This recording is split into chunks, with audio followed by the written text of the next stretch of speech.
Good morning, Frazier Commodores. I'm Jackson Blaney, and I'm here joined by Mr. Salloway. And today he will be talking about diplomacy, how you can join, and how you play the game. Diplomacy is an interactive military strategy game we play as a school. Essentially, it kind of resembles the old school board games like Risk, where everybody kind of assumes control of a nation, and then the goal is to conquer other nations. But rather than rolling dice to figure that out, countries who are made up of student teams will use negotiation power, form alliances, and eventually betray those alliances to take over Europe. So every team, which is made up of students who sign up together, every team will assume the control of one nation of Europe, and we hang up a World War II map outside of the library. It's very easy to play. You don't need to devote additional school time. You can play on school time. All you do is drop your nation's orders in a ballot box in the library, and we update the board 3 times a week. This year is pretty special. We're doing something a little different this year. One of the nation's teams will be entirely made up solely of teachers. The rest of the teams will be made up entirely of students. We used to do it where there were teacher captains on every team playing with students, but this way we think it'll be a little more good for rivals. So we're looking especially forward to it this year. If you want to learn how to play, you can see me. There is a tutorial going on for players who need to learn how to play, but for the most part, you learn by playing, and it is extremely addictive. The cost to play is $3, and you can still see me if you're interested to sign up. And with our news page, we'll be keeping weekly updates with diplomacy, getting information from Mr. Salloway. So stay tuned. And thank you, Mr. Salloway. Excellent. Thank you, Jackson. Appreciate the opportunity.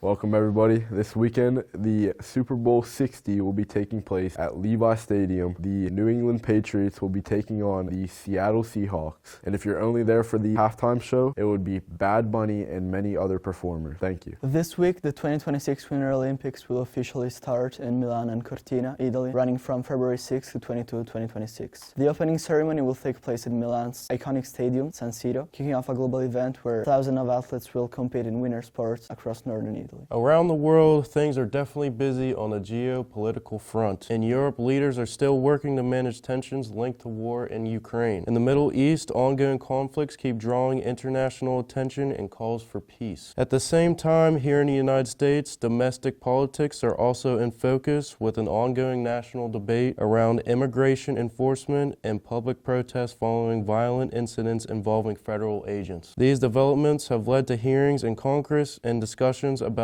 possible changes and how protests and enforcement policies are handled. The 2026 Grammy Awards were held on February 1 in Los Angeles and celebrated some of the biggest names in music. Bad Bunny was the star of the night, winning Album of the Year, a major achievement for Spanish language music. Kendrick Lamar won several awards, including Record of the Year with SZA, while Billie Eilish took home Song of the Year with Wildflower. Hello Commodores, just a friendly reminder, we will be off school on Monday for a Teacher in Service Day. And I'm also here for the lunch. On Tuesday, we will have chicken quesadilla. Wednesday, we will have meatball hoagie. Thursday, we will have chicken tenders, my personal favorite. And Friday, we'll be having Italian dunkers, and I feel like we have that every single week. Thank you.